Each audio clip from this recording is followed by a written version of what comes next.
السلام علیکم دوستو دنیا میں ایسا کچھ بھی نہیں جس پر تمہارے رب کا اختیار نہ ہو۔ پورا یقین رکھو اللہ کی رحمت اور اپنی دعاؤں پر، وہ تمہارے حق میں بہترین فیصلہ فرمائے گا۔ وہ تم سے کچھ چیزیں اس لیے دور کرتا ہے تاکہ تم اس کے پاس رہ سکو،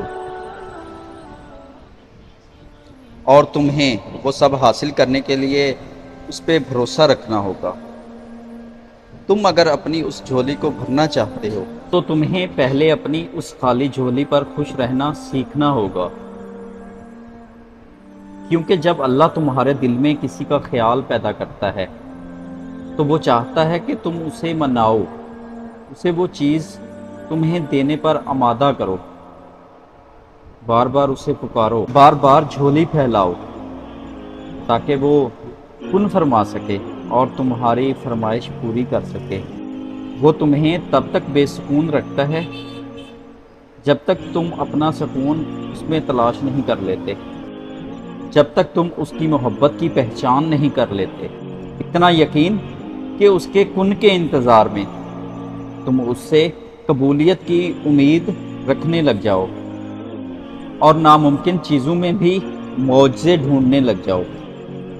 تمہارا بار بار اسی چیز کو مانگنا دلیل ہے کہ تمہیں وہ ملنے والی ہے، اور جو تیرا نصیب ہے وہ تجھے ضرور ملے گا، چاہے وہ دو پہاڑوں کے نیچے کیوں نہ ہو۔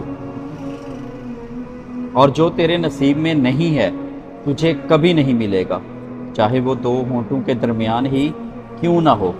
اور جب اللہ تمہارے دل سے کسی چیز کا خیال نہیں نکالتا تو وہ اسی چیز کو تمہاری حقیقت بنا دیتا ہے۔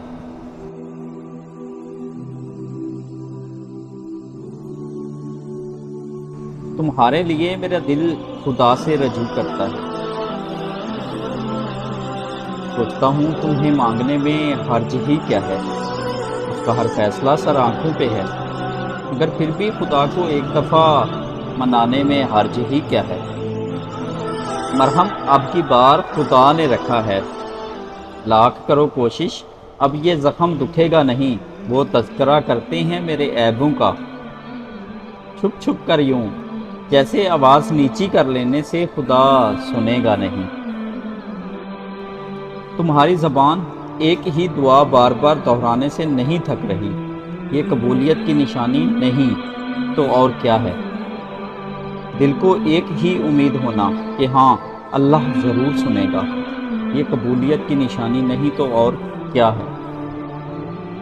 تمہاری دعائیں وہ سب کر سکتی ہیں جو تمہارا مقدر نہیں کر سکتا، اور دعاؤں سے تو رب بھی مل جاتا ہے، تو پھر یہ چاہت کیا چیز ہے؟ توکل سے قسمت بعد میں اور دل پہلے بدل جاتا ہے، دل کو قرار آ جاتا ہے اور انسان رب کی رضا میں راضی ہو جانا سیکھ جاتا ہے۔ تم ابھی جس مقام پر ہو وہ اللہ کے منصوبے کا ایک حصہ ہے، اور اس سے گزر کر تمہارے لیے وہ سب ہے جو تم مانگتے ہو۔